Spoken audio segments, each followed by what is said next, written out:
उस रात के बाद सब कुछ बदल गया था। अब दोनों के बीच सिर्फ बॉडी का कनेक्शन नहीं था, एक इमोशनल बॉन्डिंग भी बन चुकी थी। श्रवण हर 2 दिन में विनय के घर आता, कभी सिर्फ कडल करने, कभी मूवी देखते हुए एक दूसरे को फील करने।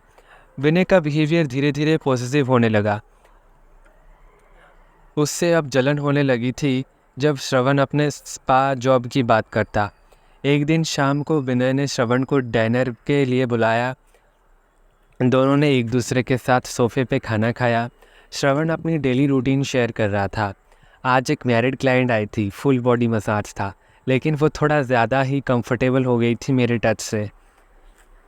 बस इतना सुना था कि विनय का चेहरा टाइट हो गया। उसने प्लेट टेबल पर रखी, ग्लास उठाया और पानी पिया। श्रवण ने नोटिस किया। क्या हुआ, तुम ठीक तो हो? विनय ने सीधा उसकी आंखों में देखा और काम लेकिन इंटेंस टोन में बोला, मैं ये सब नहीं सुन सकता श्रवण। मैं चाहता हूँ कि तुम ये जॉब छोड़ दो। मुझे पसंद नहीं कि कोई और तुम्हारे हाथों से टच्ड हो।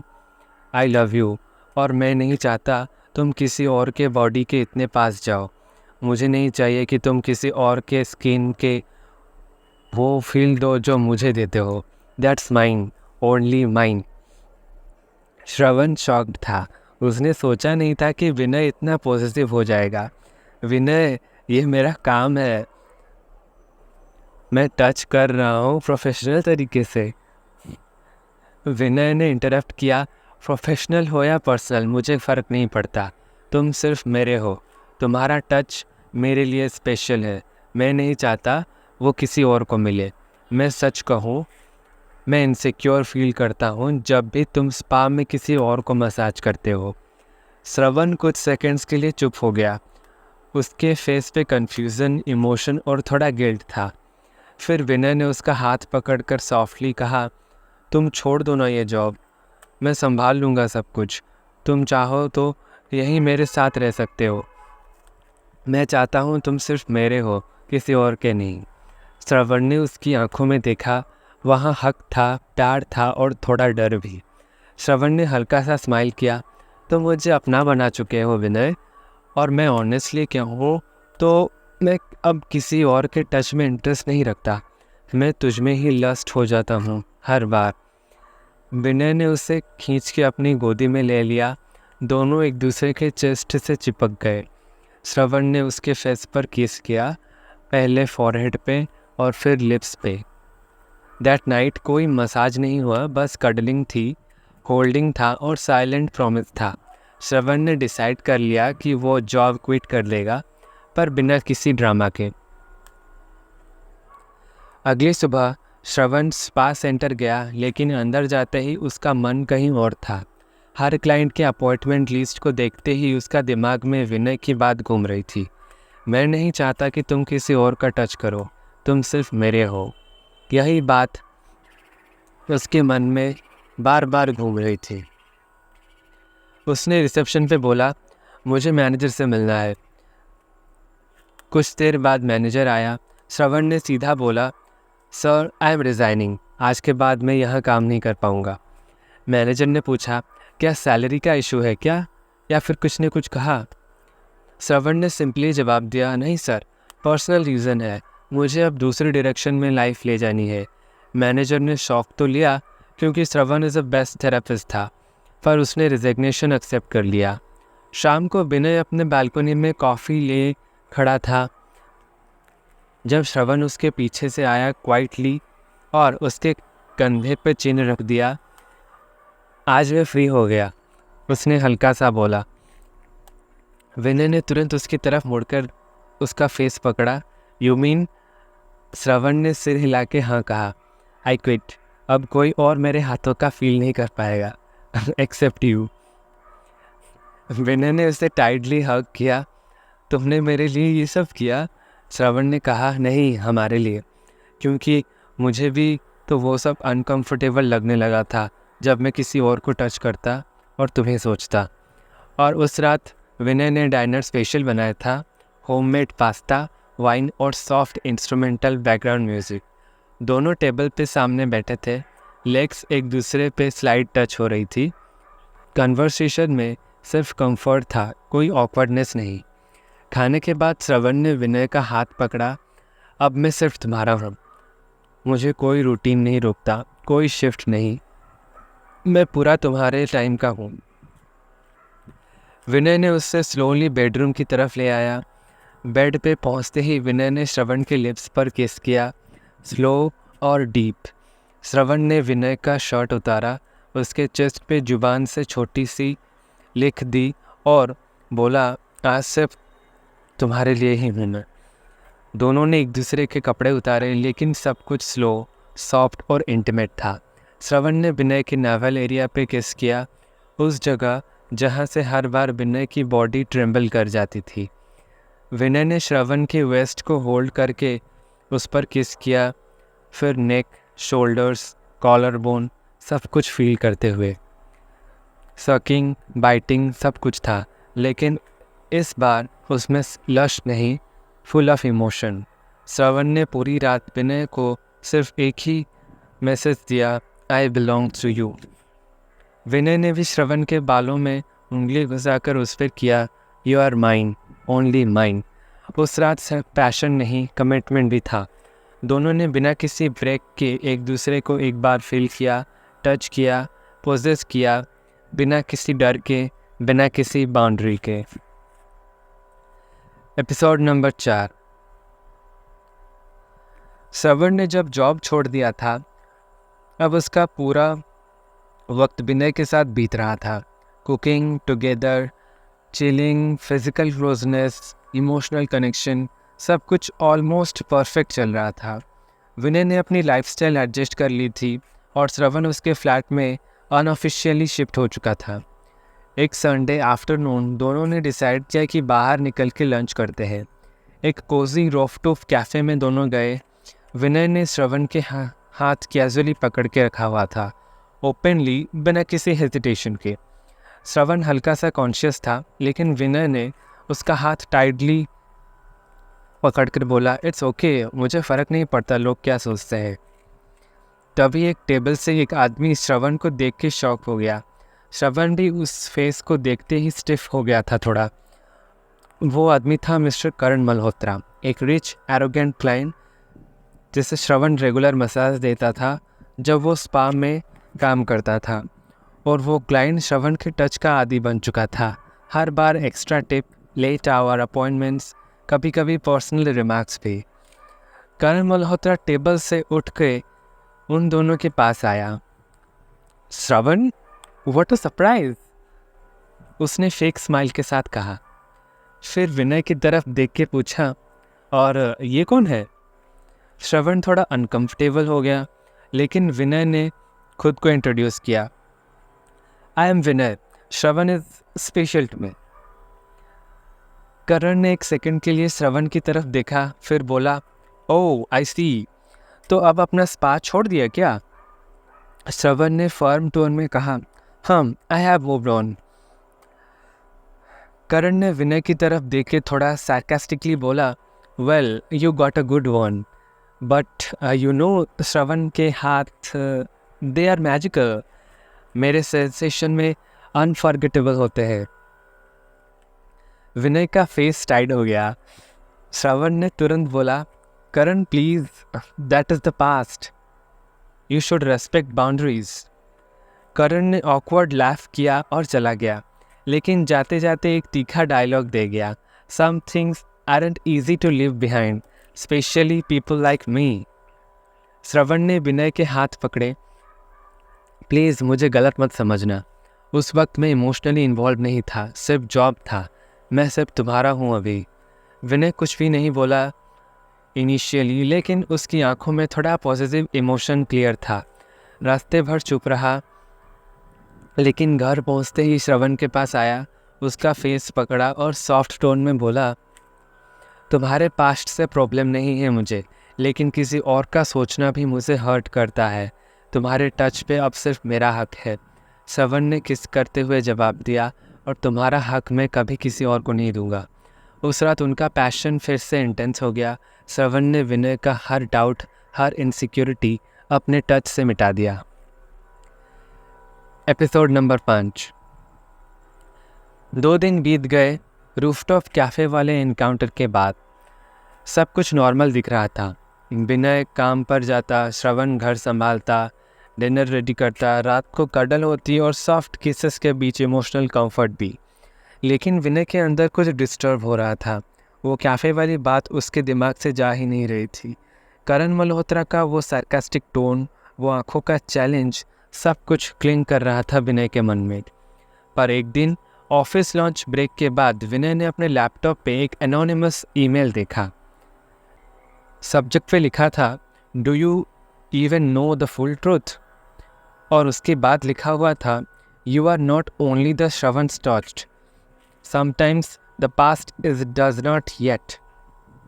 और नीचे अटैच थी एक ब्लर्ड इमेज जिसमें श्रवण किसी लग्जरी होटल रूम में एक शर्टलेस क्लाइंट के शोल्डर पे मसाज करता दिख रहा था। विनय ने लैपटॉप बंद कर दिया। हार्टबीट तेज़ हो गई थी। वो चिल्ला नहीं रहा था पर अंदर से टूट जा रहा था। शाम को घर आके श्रवण को नॉर्मल जैसा ही मिला। श्रवण किचन में पास्ता बना रहा था और पीछे से हग करके बोला, मेरे शेफ़ का मूड ऑफ लग रहा है क्या आज। विनय ने उसके हाथ हटाए और स्लोली बोला, वी नीड टू टॉक। श्रवण ने टर्न लिया, सीरियस हो गया। क्या हुआ? विनय ने फ़ोन निकाला और वो मेल दिखाया। श्रवण कुछ सेकंड्स के लिए चुप रह गया, फिर सॉफ्टली बोला, वो फ़ोटो पुरानी है, 3 महीने पहले की, जब मैं जॉब में था। विनय का चेहरा इमोशनलेस था। और तुम उस क्लाइंट के साथ रूम में? श्रवण ने आंखों में आंखें डाल के बोला, मैं एडमिट करता हूँ, करण मल्होत्रा के साथ एक पर्सनल सेशन भी चालू हो गए थे।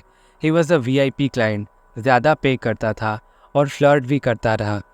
मैं ब्रोक था फैमिली के प्रेशर में। मैं इमोशनली इन्वॉल्व नहीं था, बट हाँ, वो लिमिट क्रॉस हो गई थी 1-2 बार। I am not proud of it. Vinay ने अपना हाथ वॉल पे मारा, गुस्से में नहीं, बस अपने इमोशंस को रोकने के लिए। और मुझे कब बताने वाले थे ये? श्रवण ने पास आके उसका हाथ पकड़ा। मैं बताना चाहता था, पर मैं ये भी जानता था कि तुम हर्ट हो गए, और मैं नहीं चाहता कि पुरानी गलती मेरे लिए नई ज़िंदगी को बर्बाद कर दे। विनय ने आंखों में आंसू लेकर बोला, तुम जानते हो ना तुम मेरे लिए क्या हो। तुम्हारे टच ने मुझे इमोशनली जीना सिखाया है, और अब पता चल रहा है कि वो टच किसी और का एडिक्शन भी था। श्रवण ने तुरंत उसका फेस पकड़ा। सुनो, मैं गिल्टी हूँ, लेकिन मैं तुम्हें हर्ट के लिए नहीं जीता। मैं तेरा हो चुका हूँ, बॉडी से भी और दिल से भी। अगर तुम्हें लगता है कि मैं इस रिश्ते के लायक नहीं हूँ, तो मैं दूर चला जाऊँगा। लेकिन मेरी सच्चाई छोड़ने के बजाय तुम मेरे बदले हुए रूप को चूज़ कर, प्लीज़। रूम में साइलेंस था, सिर्फ उनकी सांस की आवाज़। फिर विनय ने श्रवण को सडनली हग किया, टाइड, पूरे गुस्से, दर्द और प्यार जैसे मिक्स इमोशंस के साथ। श्रवण ने उसके कंधे पर अपना सिर रखा। डोंट डू दिस अगेन, विनय ने कहा। मुझे सिर्फ प्यार चाहिए, कंपटीशन नहीं। श्रवण ने सॉफ्ट टोन में जवाब दिया, you will never have to compete, मैं सिर्फ तुम्हारा हूँ। उस रात फिजिकली इंटीमेसी नहीं हुई, सिर्फ वार्म, एम्बैरस फोरहेड पे लॉन्ग किसेस और साइलेंट क्राइंग थी। वो रात दोनों के लिए हेवी थी, पर ज़रूरी भी। पास्ट के राख से अब रिश्ता और सॉलिड बन चुका था। Episode number 6। विनय और श्रवण के रिश्ते से एक बड़ा इमोशनल तूफान क्रॉस कर लिया था। अब दोनों और भी क्लोज हो गए थे, और विनय ने क्लियर डिसीजन ले लिया था कि जो भी हो, अब श्रवण के पास्ट को लेकर मैं इनसिक्योर नहीं हो सकता। जो मेरा है वो सिर्फ मेरा ही है। दोनों का डेली रूटीन एक साइलेंट कमिटमेंट बन गया था। ब्रेकफास्ट एक साथ, विनय का ऑफिस जाना, श्रवण का घर मैनेज करना, और रात को बिना किसी हेजिटेशन से एक दूसरे को होल्ड करना, किसेस करना, और वो बेपनाह प्यार। लेकिन एक रात सब कुछ फिर से हिल गया। ऑफिस के HR से विनय को एक अर्जेंट कॉल आया। मिस्टर विनय, आपके असाइंड एक अनोनिमस कंप्लेन आया है। मिस्टर विनय, आपके अगेंस्ट एक एनोनिमस कंप्लेंट आया है। Someone has claimed that you are running unauthorised messages services at your residence. हमने ये इन्वेस्टिगेट करना पड़ेगा ऑफिशियली। विनय का ब्लड फ्रीज हो गया। व्हाट द हेल, किसने कहा ये? एनोनिमस है सर, लेकिन साथ में कुछ स्क्रीनशॉट्स भी भेजे गए हैं। उनमें आपके बिल्डिंग का नाम है और एक इमेज जिसमें एलिजेडली एक थेरेपिस्ट क्लाइंट को सर्विस देता रहा दिख रहा है, और एड्रेस सेम है जो आपके रजिस्टर्ड फ्लैट का है। विनय ने तुरंत समझ लिया कि ये करण मल्होत्रा का ही काम है। वो गंदा खेल खेल रहा था। पहले इमोशनल अटैक, अब पब्लिक रेपुटेशन पे डायरेक्ट अटैक। रात को विनय ने सब कुछ श्रवण को बताया। श्रवण ने सुनते ही टेबल पर हाथ मार दिया। ये हद कर दी है अब। मुझे लगता था वो बस ईगो में था, पर ये तो करियर डिस्ट्रॉय करने पे आ गया है। विनय ने डीप ब्रीथ लेकर बोला, it's time to fight back. तुम अब मेरे पार्टनर हो, लाइफ पार्टनर भी, और इस इशू का सल्यूशन भी है। अगले दिन विनय ने अपने एक लॉयर फ्रेंड से मिलके फुल लीगल कंसल्टेशन किया। सब कुछ क्लियर किया गया। श्रवण अब कोई कमर्शियल सर्विस नहीं दे रहा। उनका रिलेशन प्राइवेट है और घर में जो भी फिजिकल प्रॉक्सिमिटी है वो पर्सनल स्पेस में है। It's not a business. Anonymous complaint का स्क्रीनशॉट फेक हो सकता है या मैनिपुलेटेड। फिर विनय ने एचआर को लीगल नोटिस रेडी करवा के कहा, मुझ पे जो भी एलिगेशंस है उसका कोई लीगल बेस नहीं। अगर आप मेरी इन्वेस्टिगेशन शुरू करते हो तो मुझे भी उस एनोनिमस सोर्स पे डिफेमेशन का केस राइट होना चाहिए। ऑफिस मैनेजमेंट स्लाइटली बैकफुट पे आ गया। इन्वेस्टिगेशन रुक रही और मैटर अंडर रिव्यू में चला गया। रात को श्रवण बालकनी में विनय के साथ बैठा हुआ था। ठंडी हवा थी, लेकिन श्रवण का मूड गर्म था। मैं छोड़ देता हूँ ये सब, तुम्हें अगर दिक्कत हो रही है मुझसे। विनय ने उसका फेस को टर्न करके लिप्स पर किस करते हुए कहा, don't even think like that. तुम मेरे घर में नहीं, मेरे दिल में हो। जब तक मैं खुद से प्यार करना नहीं छोड़ता तब तक तुम यहाँ से कभी नहीं जा सकते। श्रवण ने उसके गोद पे सिर रखा। तुम नहीं होता तो शायद मैं कब का टूट चुका होता। विनय ने उसके बालों में फिंगर्स घुसाकर विस्पर किया, अब तुम मेरा स्ट्रेंथ हो। करण जैसे लोग सिर्फ पास्ट के डस्ट हैं और हम फ्यूचर की बिल्डिंग बना रहे हैं। उस रात उन्होंने पहली बार अपने रूम में बिग ग्लास विंडो ओपन रख कर फिजिकल इंटीमेसी किया, बिना किसी शर्म के, बिना किसी हेजिटेशन के। श्रवण ने विनय के चेस्ट पे अपने नाम को सॉफ्टली लिख किया। विनय ने उसके बैक पे सॉफ्ट स्क्रैचेस दिए। एक दूसरे के बॉडी पे किसेस, बाइट, सक, सब कुछ इस फीलिंग के साथ हुई कि तुम अब सिर्फ मेरे हो। They made love not just with bodies but with complete emotional surrender. Episode number 8। विनय और श्रवण अब एक दूसरे के लिए सिर्फ लवर्स नहीं, एक टीम बन चुके थे। करण मल्होत्रा जैसे ऑब्सेस्ड आदमी से लड़ने के लिए उन्होंने मिलकर प्लान बनाया। विनय ने अपने टेक एक्सपर्ट फ्रेंड को बताया ये चीज़ और उसके थ्रू करण के सोशल अकाउंट्स ट्रेस करवाए। श्रवण ने स्पा के कुछ पुराने कॉलीग से डिस्क्रीटली बात की। सबसे एक ही बात पता चली, करण मल्होत्रा किसी को भी अपना बना के रखना चाहता है और जब कोई उसे छोड़ देता है तो वो रिवेंज मोड में चला जाता है। एक दिन सुबह श्रवण के पर्सनल ईमेल पे एक प्राइवेट लिंक आया। मेल एनोनिमस था, पर उसमें क्लियरली लिखा था, अगर विनय से अलग नहीं हुए तो ये वीडियो पब्लिक कर दूंगा, डोंट टेस्ट मी। और उसके नीचे एक लिंक था। श्रवण ने डर के साथ लिंक खोला। स्क्रीन पे चालू हुआ एक सीसीटीवी फुटेज जैसा एंगल, जिसमें श्रवण एक होटल रूम में एक क्लाइंट के ऊपर मसाज कर रहा था और वीडियो एंड होने से पहले एक प्राइवेट मोमेंट दिखा रहा था। वो मोमेंट जहां श्रवण ने उसके शर्ट के बटन खोल दिए थे। श्रवण का ब्लड फ्रीज हो गया था अभी। रात को विनय आया तो श्रवण चुप था, आंखों में गिल्ट और डर दोनों। विनय ने नोटिस किया, क्या हुआ बेबी? श्रवण ने बिना कुछ कहे लैपटॉप विनय के सामने खोल दिया। विनय ने वीडियो देखा, उसका फेशियल एक्सप्रेशन लेस हो गया। कुछ सेकंड्स तक साइलेंस था। श्रवण का वॉइस शेकी था। मैं नहीं चाहता कि तुम ये देखो, बट मुझे लगा कि तुम्हारे बिना ये हैंडल नहीं कर पाऊँगा। आई एम सॉरी विनय, वो मेरा पास्ट था और उसने मेरे प्राइवेट मोमेंट का चुप से कैमरा बना। मैं नहीं चाहता था कि तुम ये देखो, बट मुझे लगा तुम्हारे बिना हैंडल नहीं कर पाऊँगा। आई एम सॉरी विनय, वो मेरा पास्ट था और उसने मेरे प्राइवेट मोमेंट का छुपा कैमरा सल